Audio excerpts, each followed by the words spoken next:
L'éducation des enfants, un sujet dont on ne parle pas souvent. Enfin, personnellement, je n'ai pas beaucoup entendu parler de ça.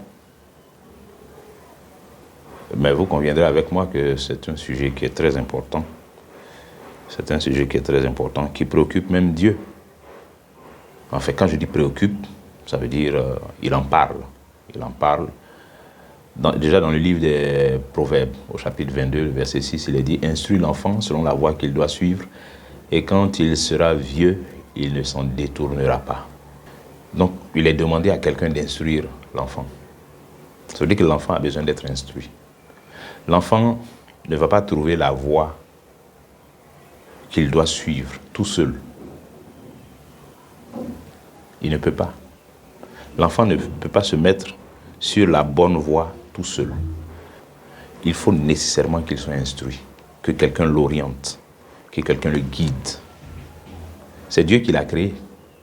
Mais Dieu aurait pu dire « J'instruirai l'enfant sur la voie qu'il doit suivre. » Mais il a donné ce mandat à d'autres. Il a donné cette responsabilité à d'autres personnes. Et c'est à cette personne-là ou à ces personnes-là qu'il s'adresse dans le chapitre 22 de Proverbes au verset 6. Quand il dit « Instruis l'enfant ». Instruis l'enfant. Maintenant, de toute évidence, s'il y a une personne sur la terre à qui cette instruction-là est adressée, à qui cet ordre est donné, c'est bien le parent, soit le père, soit la mère.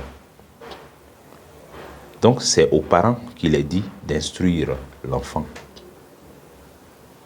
Ça paraît tellement évident que le rédacteur n'a même pas trouvé nécessaire de préciser père ou mère. Ça paraît tellement évident. Mais parce que c'est ça qui est naturel, qu'un enfant soit instruit par ses parents. C'est ça qui est naturel. Ça va de soi. Si on voit une recommandation quelque part qui dit occupez-vous des enfants, prenez soin des enfants, protégez les enfants. Mais les premiers à qui ces recommandations-là sont faites, c'est ceux qui sont les premiers responsables de ces enfants. Donc les parents. L'enfant est sorti de ses parents. Il est un prolongement de ses parents. Il est une émanation de ses parents. Donc les premiers responsables de l'enfant, ce sont les parents. Le père en premier, ensuite la mère. Le père en premier en tant que le chef, ensuite la mère. Donc l'instruction de l'enfant dont il est question ici, c'est la responsabilité première des pères, ensuite des mères. Pas de l'école du dimanche. Pas de l'école du dimanche. Je répète, instruire l'enfant que Dieu dit là, c'est la responsabilité de son père d'abord, ensuite de sa mère. C'est quand les deux là sont défaillants qu'une autre entité peut hériter de cette responsabilité. Donc ce n'est pas la responsabilité première de l'école du dimanche d'instruire l'enfant. Ça là, cette parole qui est donnée là, ce n'est pas une parole qui s'adresse à l'école du dimanche. Au moment où l'Éternel prononçait ces paroles par la bouche du sage, il n'y avait pas d'école du dimanche. Il n'y avait pas de structure spécialisée chargée de l'encadrement des enfants dans l'église, dans l'assemblée. C'est au sein des familles que les enfants étaient instruits. C'est par les parents, qui étaient les principaux animateurs de ces familles-là, que les enfants étaient instruits. Parce qu'ils avaient compris, de toute évidence, que c'est leur responsabilité. Qu'ils n'ont pas à sous-traiter cette responsabilité-là auprès de quelqu'un d'autre, d'une tierce entité. Et les parents devraient garder jalousement cette responsabilité, je dirais même cet honneur, ce privilège d'être ceux qui vont s'investir dans la vie de leurs enfants pour les instruire selon la voie qu'ils doivent suivre, la voie sur laquelle ces enfants doivent demeurer quand ils auront grandi. C'est un privilège en tant que parent. Parce que quand on dit responsabilité, on y voit plus l'idée d'un fardeau, de quelque chose de pesant, de contraignant. Mais en réalité, c'est un privilège. C'est plus un privilège qu'une responsabilité. C'est plus un privilège qu'une responsabilité. Donc, un privilège qui est fait à ces géniteurs-là. Un privilège qui leur est fait par Dieu, qui nous est fait à nous parents par Dieu. Dieu nous fait l'honneur de mettre entre nos mains la responsabilité d'instruire nos enfants selon la voie qu'ils doivent suivre, afin que demain, quand ils auront grandi, eh bien, ce qu'ils seront sera fonction de ce qu'on leur aura donné comme instruction. Dans l'Église, aujourd'hui, tel que nos églises se sont structurées, il y a ce département-là, comme on les appelle, qu'on appelle l'école du dimanche. Moi-même, j'ai été moniteur d'école du dimanche pendant de longues années. C'est la fonction dans laquelle j'ai le plus duré dans l'Église. Et la plupart de ceux qui m'ont connu à cette époque-là continuent jusqu'à aujourd'hui de m'appeler Moni. C'est une fonction que j'ai exercée il y a plusieurs années, il y a plusieurs années de cela, plus de 10 ans. Mais comme je le fais habituellement, on est en train de réfléchir. On est en train de réfléchir à la lumière des Écritures pour s'édifier et puis pour s'améliorer aussi, pour s'améliorer. Tout ce qu'on fait n'est pas forcément parfait. Tout ce qu'on fait n'est même pas parfait. Donc il y a toujours une possibilité d'améliorer, d'arranger ce qui a été, afin que demain ça soit meilleur. C'est dans cet esprit-là que nous faisons cette réflexion. Nos écoles de dimanche ne doivent pas être vues comme des entités auprès desquelles on sous-traite la responsabilité parentale. Parce que sur le dos de l'école du dimanche, des parents, plusieurs parents ont démissionné dans nos églises. Et ça, c'est un drame dont les effets se font ressentir de génération en génération. Les parents ont démissionné. Plusieurs parents, en tout cas, ont démissionné de leurs responsabilités, d'instructeurs principaux de leurs enfants. Plusieurs parents ont démissionné et se sont déchargés sur les moniteurs et les monitrices de l'école du dimanche. Mais les moniteurs et les monitrices de l'école du dimanche, de façon formelle, ils ont un temps de rencontre avec les enfants une fois dans la semaine, le dimanche. Et puis peut-être un autre jour. Mais combien de temps même ça dure, ces rencontres-là? Comparé au temps que l'enfant passe en famille, avec les parents, avec les grands frères, avec les grandes sœurs. C'est tout cela qui forme le vrai univers, le vrai cadre dans lequel l'enfant doit recevoir l'instruction dont il est question ici. C'est tout cela. Quand on va dans, prenons Éphésiens chapitre 6, le verset 4, il est dit « Et vous, pères, n'héritez pas vos enfants, mais élevez-les en les corrigeant et en les instruisant selon le Seigneur. » Ici, c'est plus précis. Il s'adresse aux pères. « Et vous, pères, n'héritez pas vos enfants, mais élevez-les. Élevez-les en les corrigeant et en les instruisant selon le Seigneur. » Il y a toujours ça, selon le Seigneur. Il ne s'agit pas d'éduquer simplement. Il ne s'agit pas d'élever les enfants comme ça. Non, dans l'absolu.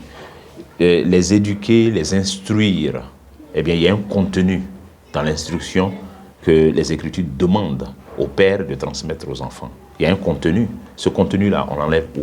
On l'enlève dans les Écritures, dans le Seigneur, dans la Bible, dans la connaissance de Dieu. C'est la sagesse de Dieu qu'on enseigne aux enfants. C'est ça qu'on transmet aux enfants. C'est ça notre responsabilité en tant que père, en tant que mère. Transmettre les valeurs bibliques aux enfants, les valeurs spirituelles attachées à la foi que nous avons en Christ. Ce sont ces valeurs-là, c'est tout ça, le bagage d'instruction que nous devons transmettre à nos enfants.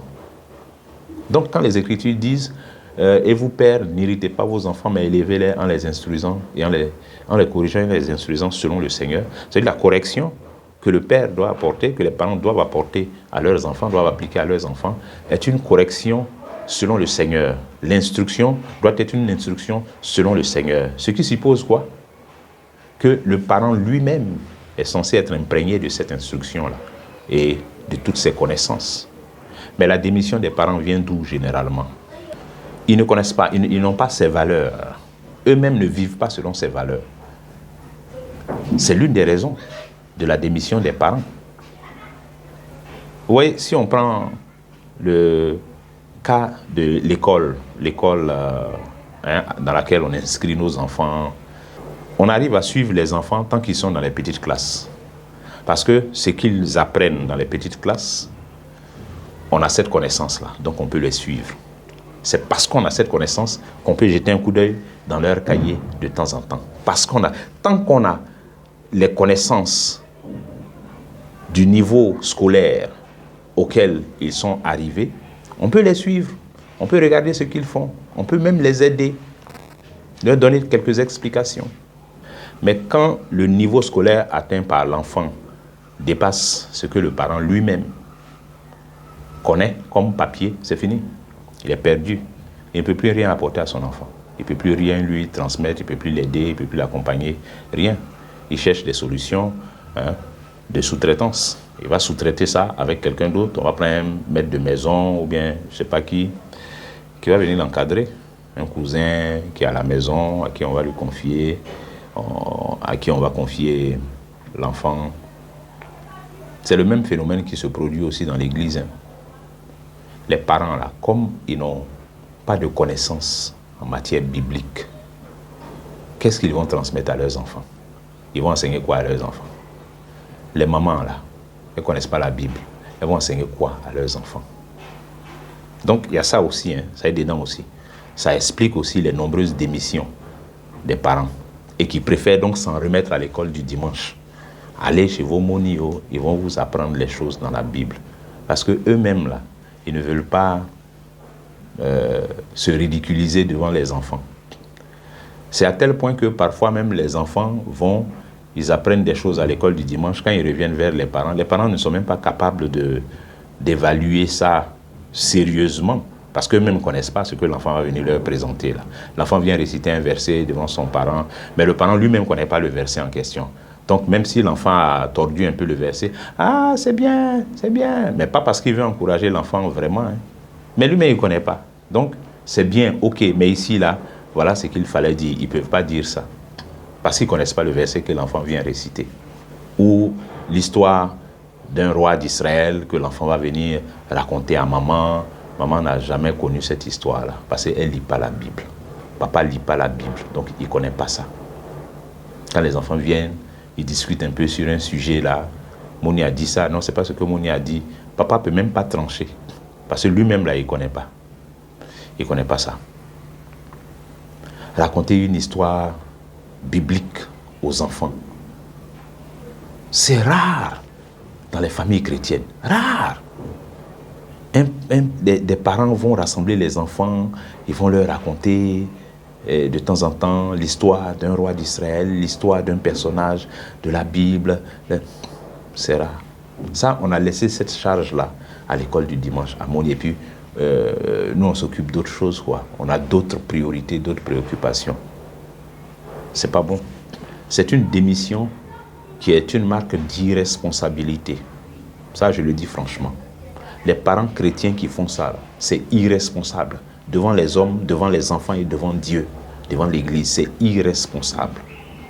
Et l'Église ne doit même pas encourager ça. L'Église ne doit pas encourager cette démission des parents. Les moniteurs à l'école du dimanche, c'est une aide, c'est un soutien, c'est un apport complémentaire. C'est comme ça que ça devrait être perçu. Ça ne peut pas se substituer aux parents. L'école du dimanche ne peut pas et ne doit pas se substituer aux parents. Non. C'est aux parents qu'il appartient premièrement de faire l'éducation chrétienne de leurs enfants.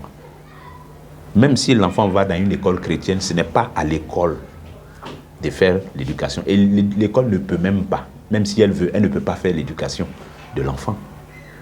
L'école du dimanche, les moniteurs non plus ne peuvent pas faire l'éducation chrétienne des enfants.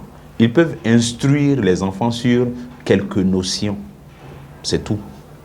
Mais dire qu'ils vont éduquer les enfants comme des parents le feraient, non, pas du tout. Ça veut dire que ceux qui se contentent de ce qui se passe à l'école du dimanche, là, en ce qui concerne l'instruction chrétienne de leurs enfants, vos enfants, là, vous faites d'eux des ignorants. C'est des ignorants que vous êtes en train de préparer comme ça, en puissance. Vous privez vos enfants de trésors énormes que vous, parents, devriez pouvoir leur transmettre. Vous les en privez par cette démission. Vous les privez de ça. Parce que imaginez-vous un père qui est riche de la connaissance de la parole de Dieu. Une mère qui est riche de la connaissance de la parole de Dieu. Imaginez le trésor qu'on met entre les mains des enfants. Imaginez le trésor qu'on investit dans l'esprit de ces enfants-là. Imaginez toute cette richesse combinée du père et de la mère qui va être investie dans la vie de cet enfant. Et puis lui permettre de se faire une ossature solide, robuste, avec laquelle il va grandir et sur laquelle sa foi va être bâtie. Imaginez. Mais c'est de ça que vous privez vos enfants. Quand vous démissionnez et que vous abandonnez cette responsabilité entre les mains de l'école du dimanche. Autant vous qui allez aux réunions de l'église, écoutez des prédications, des enseignements pour votre édification et pour votre instruction. Et ensuite, quand vous êtes à la maison, vous faites ces exercices de connaissance des Écritures seul. Enfin, j'espère que c'est ce que vous faites. Donc, autant vous allez à l'église, vous écoutez des messages et puis vous revenez à la maison et que vous continuez votre instruction biblique à la maison, mais autant les enfants aussi, quand ils vont à l'école du dimanche, mais ça ne les dispense pas de recevoir de vous, parents, la vraie instruction, l'instruction de qualité dans les meilleures conditions. Parce qu'à la maison, les conditions, en principe, sont meilleures pour recevoir l'éducation, les bases d'une éducation vraie, d'une éducation solide. Alors, j'insiste sur l'affaire d'éducation. Il ne s'agit pas de donner aux enfants une éducation générale. C'est-à-dire, si ce que tu donnes à ton enfant, toi chrétien, toi chrétienne, si ce que tu donnes à ton enfant comme éducation n'a rien de plus que ce qu'un inconverti ou un non-chrétien donnerait comme éducation à ses enfants, tu n'as rien fait encore. Tu n'as rien fait. Le Seigneur dit que si notre justice ne surpasse celle des scribes et des pharisiens, le royaume des cieux, là, nous n'en sommes pas dignes. Donc ça aussi, c'est une façon de surpasser la justice des scribes et des pharisiens. Si nous ne sommes pas capables de transmettre à nos enfants plus de choses que des personnes qui n'ont même pas la foi en Christ, comme nous, sont capables de transmettre à leurs enfants, bon, finalement, c'est quoi la différence entre nous? C'est quoi la différence? En tant que chrétiens, ce que nous transmettons à nos enfants, l'instruction que nous donnons à nos enfants, devrait les mettre un cran au-dessus de tous les autres qui ne sont pas chrétiens. Et quand je dis un cran au-dessus, ce que je veux dire, c'est les valeurs que nous transmettons à nos enfants. La façon dont les enfants assimilent ces valeurs et la façon dont ils se les approprient, la façon dont ils vivent ces valeurs en tant qu'enfants et la façon dont ils grandissent dans ces valeurs. C'est dans ça, c'est dans tout ça là que nos enfants devraient être un cran au-dessus des enfants qui n'ont pas connu ça. Sinon, la différence se ferait à quel niveau? C'est quoi la différence? Parents chrétiens, nous devons chercher à aller toujours plus loin dans la façon dont nous éduquons nos enfants, dans la qualité des choses que nous leur transmettons en tant que chrétiens. Et pour ça, il faut que nous-mêmes, nous puissions en avoir. On ne peut donner que ce qu'on a. Ce qu'on n'a pas, on ne peut pas donner ça à nos enfants. Et comme nous voulons donner de bonnes choses à nos enfants, il faut que nous-mêmes, nous puissions rechercher ces bonnes choses-là. Il faut que nous-mêmes, nous cherchions notre propre instruction, une meilleure connaissance des Écritures, une meilleure connaissance des valeurs chrétiennes, des valeurs spirituelles chrétiennes, une meilleure appropriation de tous ces principes, de toutes ces vérités qui nous sont enseignés, qui sont disponibles dans les Écritures. C'est notre responsabilité. Ça nous sert à nous-mêmes d'abord. Ensuite, ça nous permet d'assumer nos responsabilités d'éducateurs vis-à-vis de nos enfants. Donc, cherchons la connaissance. Attachons-nous à la parole de Dieu. Vivons. Soyons des modèles devant nos enfants. Soyons des instructeurs, premièrement par notre façon d'être, notre façon de parler, notre façon de nous comporter, par la vie que nous menons au vu et au su de nos enfants, parce que ce que nous sommes parle à nos enfants et les instruit avec plus de force et plus d'impact que ce que nous pouvons leur dire. Et c'est à la maison que les enfants nous voient vivre, qu'ils nous voient être. À l'école du dimanche, ils entendent les moniteurs parler, mais à la maison, ils nous voient vivre et faire. Et c'est là-bas qu'il y a plus d'impact qui peut être produit sur leur vie. Sur leur vie. Quel niveau d'impact, en tant que parents, nous voulons avoir sur nos enfants? Ça dépend de nous. C'est nous qui déterminons les limites de l'impact que nous pouvons avoir sur nos enfants. Si nous sommes paresseux, si nous sommes démissionnaires, eh bien, l'impact que nous pourrons avoir sur nos enfants aura la faiblesse de ces limites-là. Mais si nous sommes motivés, si nous-mêmes sommes zélés dans notre marche avec le Seigneur, eh bien, l'impact que nous allons avoir sur nos enfants pour les instruire, pour les outiller, les équiper en vue d'un avenir spirituel fort, serein, eh bien, c'est un impact qui sera à cette dimension-là et un impact qui sera durable. Que Dieu nous aide et qu'il nous bénisse. Soyons de bons parents pour nos enfants, selon le Seigneur. Que Dieu nous aide et que son nom soit glorifié.